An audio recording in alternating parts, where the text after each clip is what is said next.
kembali. Ya, shalom jemaat Tuhan. Ya, puji Tuhan, selamat hari Natal Kristus. Kita memperingati hari kelahiran Tuhan Yesus 2000 tahun yang lalu, Sang Juru Selamat kita. Dia Allah yang Maha Mulia, dan saya ingin mengajak jemaat sekalian pada kesempatan ibadah ini untuk kita renungkan dan pelajari kebenaran firman Tuhan yang tidak asing. Saya pilih untuk kita pelajari bersama-sama dalam kitab Injil Lukas pasal 2 ayat 8 sampai ayat yang ke-20.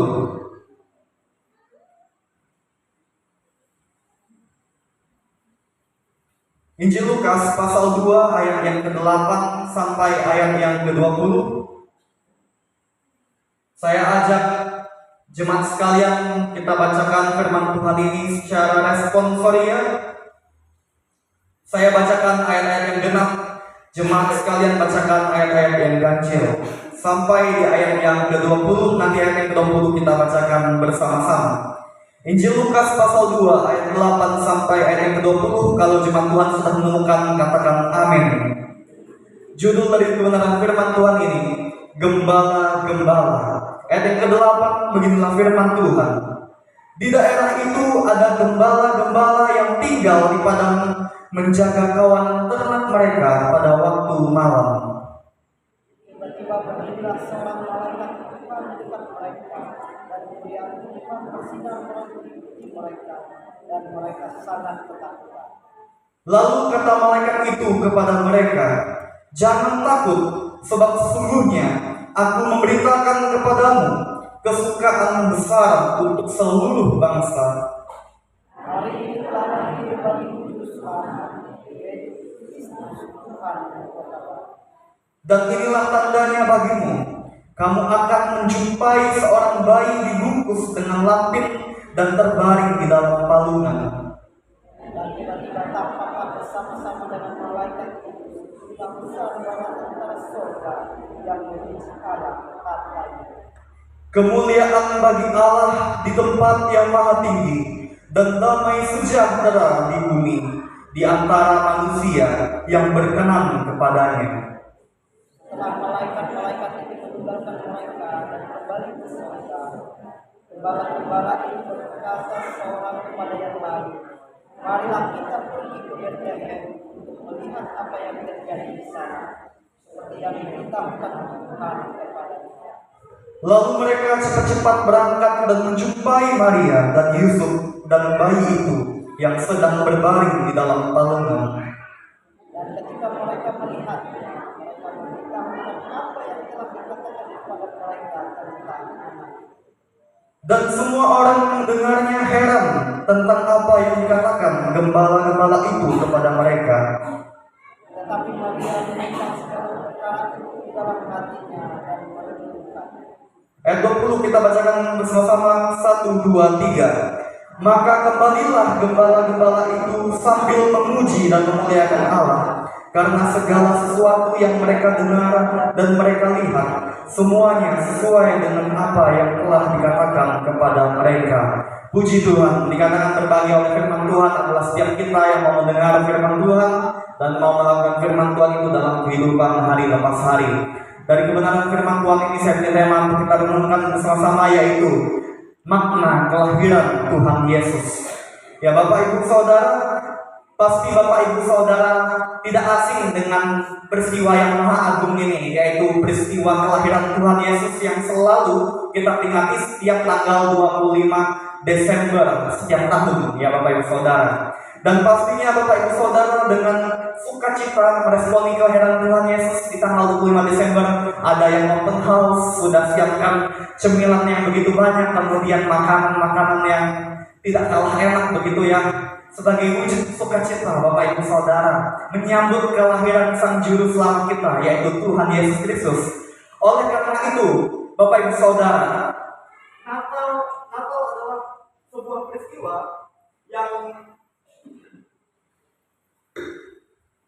adalah sebuah peristiwa yang mengingatkan kita tentang kelahiran Juru Selamat yang bernama Yesus Kristus, yang adalah Tuhan dan Raja di atas segala raja, yang Selama ini selalu kita puji, yang kita sembah lewat pujian dan penyembahan kita ya Bapak Ibu Saudara. Oleh karena itulah, maka Natal yang kita rayakan ini disebut dengan Natal Kristus. Kalau bahasa Inggrisnya terkenal dengan Merry Christmas. Ya, itu menunjukkan kepada kelahiran Tuhan Yesus, kelahiran Kristus. Jadi Kristus itulah yang lahir, yang kita peringati setiap tanggal 25 Desember itu Bapak Ibu Saudara. Oleh karena Yesus yang lahir, maka sesungguhnya Dia yang layak menerima hadiah, yang layak menerima persembahan.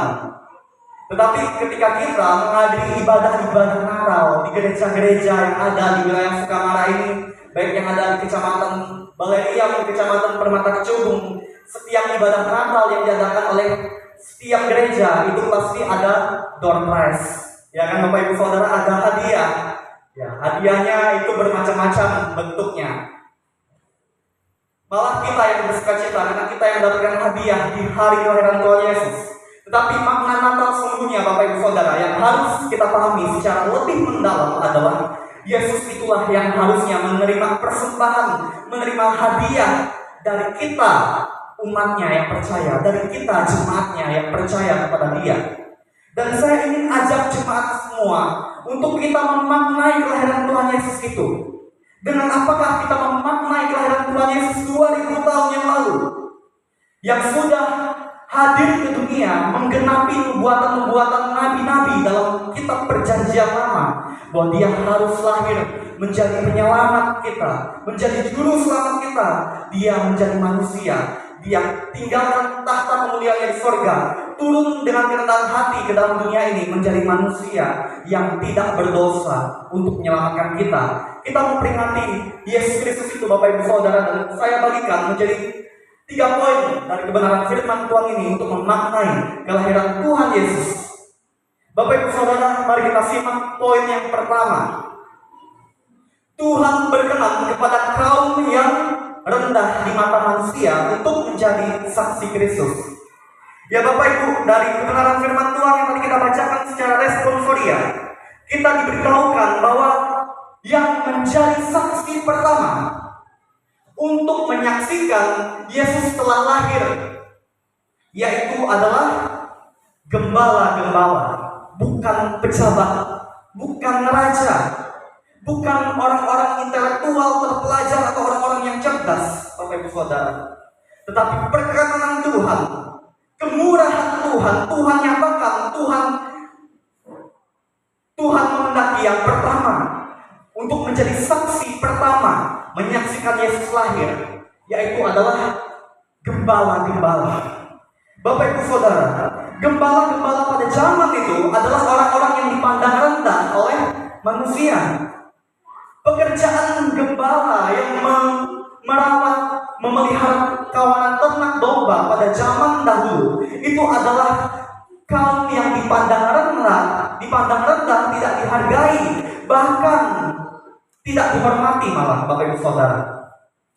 Tetapi siapa sangka kaum yang rendah di mata manusia ini, maka kaum inilah yang menerima perkenanan Tuhan, yang diangkat oleh Tuhan menjadi saksi pertama untuk menyaksikan kelahiran Tuhan Yesus. Bahkan mereka lah yang dipercayakan untuk menjadi saksi Kristus, memberitakan tentang kelahiran Tuhan Yesus, Bapak Ibu Saudara. Oleh karena itulah kita harus memahami bahwa ternyata orang-orang yang dianggap rendah derajatnya oleh manusia, dan waktu itu pas gembala lah yang dianggap rendah oleh manusia, tetapi mereka lah yang dimuliakan Tuhan, yang diangkat oleh Tuhan, Bapak Ibu Saudara. Mereka diangkat derajatnya oleh Tuhan yang Maha Kuasa, sekalipun mereka dianggap rendah dan tidak dihargai oleh manusia. Ya Bapak Ibu Saudara, kita bersyukur bahwa di antara kita yang ada sekarang ini, sekalipun kita ini bukan orang pejabat, sekalipun kita ini bukan orang yang punya harta yang melimpah mungkin, tetapi Yesus lahir di dalam kesederhanaan, Bapak Ibu Saudara. Yesus lahir di mana Bapak Ibu? Di kandang domba, bukan di hotel yang mewah, bukan di mana, bukan di tempat-tempat yang mewah, bukan di hotel bintang 5, bukan di rumah sakit yang kelas mewah. Yesus lahir itu dalam kesederhanaan, bahkan dia lahir dalam kondisi yang seharusnya tidak sepantasnya dia terima. Dia mau dengan rendah hati, dikandung oleh Maria. Dia mau hadir, lahir di dalam keluarga yang tidak kaya raya, yaitu keluarga Yusuf, rumah tangga Yusuf dan Maria, Bapak Ibu Saudara. Di sini kita bisa melihat bahwa Tuhan Yesus tidak mengharapkan kelahirannya dunia di dalam keluarga yang kaya raya. Ya. Bapak Ibu Saudara yang dikasihi Tuhan Yesus, apakah selama ini Bapak Ibu Saudara anggap bahwa Tuhan berkenan kepada orang yang punya jabatan tinggi? Apakah Bapak Ibu Saudara menganggap Tuhan berkenan kepada orang yang punya harta kekayaan yang melimpah, yang punya aset usaha di sana sini, bahkan punya perusahaan yang terkenal di sana sini? Apakah Tuhan berkenan kepada orang-orang yang demikian? Dari firman Tuhan yang kita lihat, Tuhan berkenan sesungguhnya kepada orang-orang yang rendah di mata manusia, Bapak Ibu Saudara, kepada orang-orang yang sederhana, orang-orang yang kelas ekonomi rendah, Bapak Ibu Saudara. Dan dengan demikianlah Tuhan mau agar kita juga menghargai sesama kita yang berkekurangan, sesama kita yang mungkin tidak terpandang, yang biasa, yang kaum miskin atau kaum kelas rendah, Bapak Ibu Saudara. Tapi tidak ada yang istimewa di hadapan Tuhan, Bapak Ibu, karena semua orang, semua manusia itu semuanya berharga di mata Tuhan. Tidak ada yang Tuhan spesialkan sebenarnya. Sesungguhnya kita semua mau dari kalangan yang mampu atau kalangan yang kurang mampu, mau dari kalangan miskin atau kalangan menengah atau kalangan yang tinggi, mau jabatan apapun, semuanya itu sama di mata Tuhan, Bapak Ibu. Tidak ada perbedaan di hadapan Tuhan. Tuhan anggap semuanya itu berharga di matanya yang sangat Dia muliakan. Oleh karena itu Bapak Ibu Saudara, gembala-gembala yang Tuhan angkat derajatnya untuk menyaksikan kebenaran Tuhan Yesus, Tuhan pakai menjadi saksi Kristus. Ini tidaklah untuk gembala saja, tetapi ini untuk Bapak Ibu Saudara dan saya. Ini berlaku untuk kita semua. Kita harus menjadi saksi Kristus. Kita harus ceritakan kelahiran Sang Juru Selamat, Sang Penyelamat yang menyelamatkan umat manusia yang berdosa, yang harus kita beritakan, yaitu Tuhan Yesus. Itu yang menjadi agenda utama kita, Bapak Ibu Saudara, yang harus kita beritakan, yang harus kita sampaikan. Maka Bapak Ibu Saudara menjadi saksi Kristus, menceritakan tentang Yesus, memberitakan, mewartakan tentang Yesus, tentang kasih-Nya, tentang kelahirannya, tentang kebaikannya, tentang karya keselamatannya, yang harus kita beritakan kepada semua orang yang belum menerima Tuhan Yesus, yang belum percaya kepada Tuhan Yesus. Itu PR pekerjaan rohani kita bersama. Tidak sampai di poin yang pertama yang saya simpulkan dari ayat 8 sampai ayat 14 yang menjadi makna kelahiran Kristus. Yang pertama, poin yang kedua saya bagikan Bapak Ibu Saudara, kita perlu menjadi pribadi yang mau menjumpai Tuhan Yesus. Itu saya simpulkan dari ayat 15 sampai ayat 16. Ketika seorang malaikat yang Tuhan izinkan menjumpai gembala-gembala di padang rumput untuk memberitahukan kepada gembala-gembala Yesus Kristus Sang Juru Selamat lahir di mana? Di kota Bethlehem. Ya. Respon gembala-gembala adalah mereka segera pergi menjumpai bayi Yesus yang lahir, Bapak Ibu Saudara. Dan ketika mereka berhasil menjumpai bayi Yesus, tepat benar yang dikatakan oleh malaikat bahwa memang benar adanya bayi itu telah lahir, diletakkan di palungan. Bapak Ibu Saudara, bayi Yesus dibaringkan di mana? Di palungan. Palungan itu bukan kasur yang empuk, bukan tempat yang enak untuk menjadi tempat tidur. Tetapi Sang Bayi Juru Selamat itu Tuhan Yesus baring itu dalam palungan. Palungan itu adalah tempat makan minumnya ternak, Bapak Ibu Saudara. Ya. Palungan itu tempat itu bukanlah tempat tidur sebenarnya, tapi apa daya di dalam keadaan seadanya, sederhana, di tempat yang memang tidak selayaknya Yesus lahir. Yesus dibaringkan di dalam palungan, Bapak Ibu.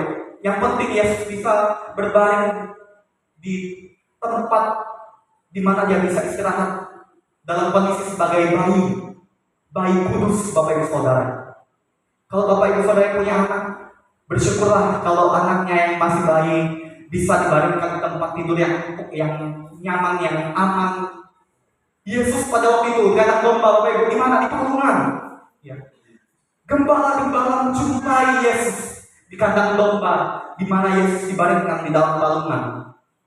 Gembala-gembala menjumpai Yesus, Bapak Ibu Saudara. Dan ini relevan, ini sangat baik untuk kita di zaman sekarang ini, bahwa kita harus menjadi umat Kristus, menjadi orang Kristen yang perlu mendekatkan diri kita kepada Tuhan Yesus.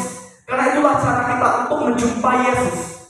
Kita tidak menjumpai Yesus di kandang domba di zaman sekarang ini, tapi kita menjumpai Yesus di rumah Tuhan, di gedung gereja, di rumah ibadah, di mana kita memuji menyembah Tuhan, kita menaikkan pujian penyembahan kita kepada Tuhan. Disitulah cara kita menjumpai Yesus, Bapak Ibu Saudara.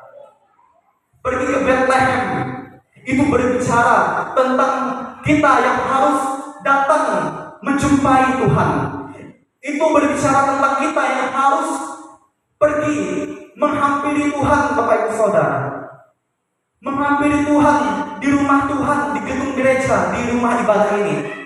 Dan itu harus menjadi kebiasaan yang kita lakukan dengan tekun, Bapak Ibu Saudara. Sebagai ungkapan syukur karena Tuhan Yesus sudah menjadi penebus, menjadi juru selamat kita, menjadi Tuhan kita yang sudah memberikan kepastian bahwa kepada kita yang percaya kepada Dia tidak akan binasa ke dalam neraka, tetapi kita yang percaya kepada Dia, kita menerima keselamatan hidup kekal di surga, hidup yang abadi di surga, yang menjadi tujuan utama kita. Dan selama kita hidup di dunia yang fana, yang sementara ini, yang penuh dengan tantangan persoalan, Tuhan Yesus juga memberikan kepastian Dia menyertai kita, Dia pasti memberkati kita, Dia pasti menolong kita. Dan respon kita atas semuanya itu adalah kita harus mau menjadi pribadi yang selalu menjumpai Tuhan Yesus setiap waktu. Tidak hanya ketika kita datang ke gereja untuk menyembah Tuhan, beribadah kepada Tuhan, membawa persembahan syukur, memberikan persembahan kepada Tuhan, tetapi marilah di dalam keluarga kita, dalam rumah tangga kita, Bapak Ibu Saudara, kita selalu menghampiri Tuhan yang Maha Kudus, menghampiri Tuhan Yesus di dalam lewat doa secara pribadi. Kita mulai dengan tekun, Bapak Ibu Saudara. Itulah cara kita menjumpai Tuhan. Mari Bapak Ibu, setiap waktu kita luangkan waktu untuk menjumpai Tuhan dengan berdoa, mengucap syukur kepada Tuhan, memohon pimpinan penyertaan Tuhan, memohon pertolongan Tuhan, memohon berkat Tuhan. Kita bangun hubungan yang lebih dekat kepada Tuhan, Bapak Ibu, lewat doa. Karena itulah cara kita untuk menjadi pribadi yang menjumpai Tuhan. Setiap waktu kita bisa lakukan itu. Sekalipun di hari Senin, Selasa, Rabu, Kamis, Jumat, Sabtu. Tetapi jangan lupa ya Bapak Ibu, di hari Minggu kita harus datang ke gereja. Untuk apa? Menyembah Tuhan, untuk memuji Tuhan. Karena itu hari khusus untuk kita menyembah Tuhan bersama-sama, beribadah kepada Tuhan. Di mana? Di gedung gereja kalau di hari Minggu. Tetapi di hari-hari lain kita bisa membangun hubungan yang dekat dengan Tuhan. Kita jumpai Tuhan lewat doa bersama dengan keluarga di rumah tangga kita masing-masing. Bapak Ibu Saudara, menjumpai Tuhan itu sangat penting. Karena Dialah Tuhan yang pegang kendali hidup kita. Itu poin yang kedua, saya simpulkan dari ayat 15 sampai 16. Poin yang terakhir menjadi makna kelahiran Tuhan Yesus yang ketiga. Kita harus menjadi pribadi yang mau hidup untuk memuji dan memuliakan Tuhan Yesus. Itu saya simpulkan dari ayat 20, Bapak Ibu Saudara. Gembala-gembala setelah mereka menjumpai bayi Yesus yang terbaring di palungan di kandang domba, mereka pulang, mereka memuji dan memuliakan Allah, Bapak Ibu Saudara.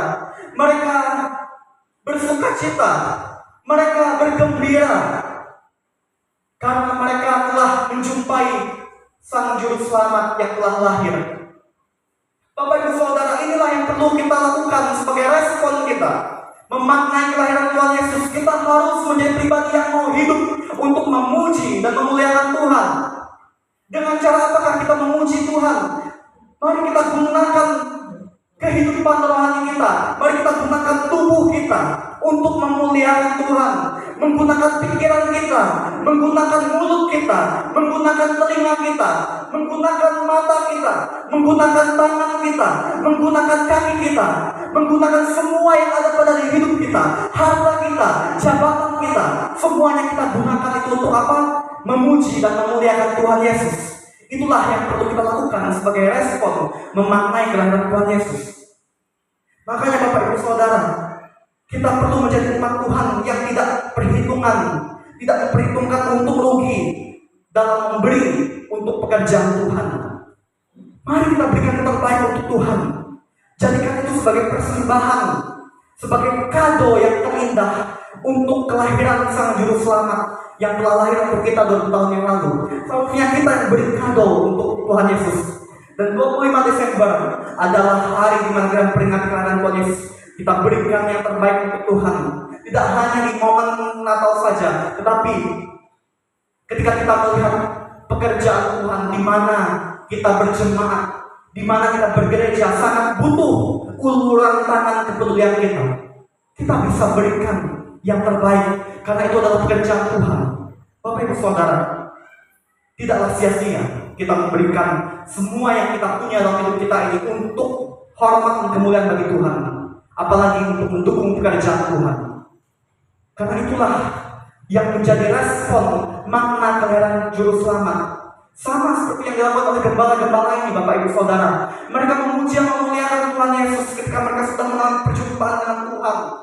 Ketika mereka sudah menjumpai Yesus yang sudah lahir di kandang domba, mereka hidup memuji dan memuliakan Tuhan.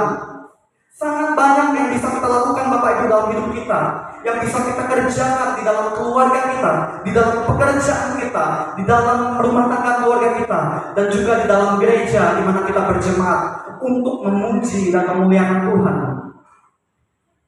Kita adalah saksi Tuhan. Kita adalah orang Kristen yang terbuka, yang bisa disaksikan oleh semua orang yang ada di sekitar kita, lewat sikap kita, lewat perkataan kita, lewat tingkah laku kita. Oleh karena itu, kita perlu menjadi orang Kristen yang berbeda dengan orang-orang yang bukan Kristen. Artinya adalah, jadilah orang Kristen yang hidup memuliakan Tuhan, yang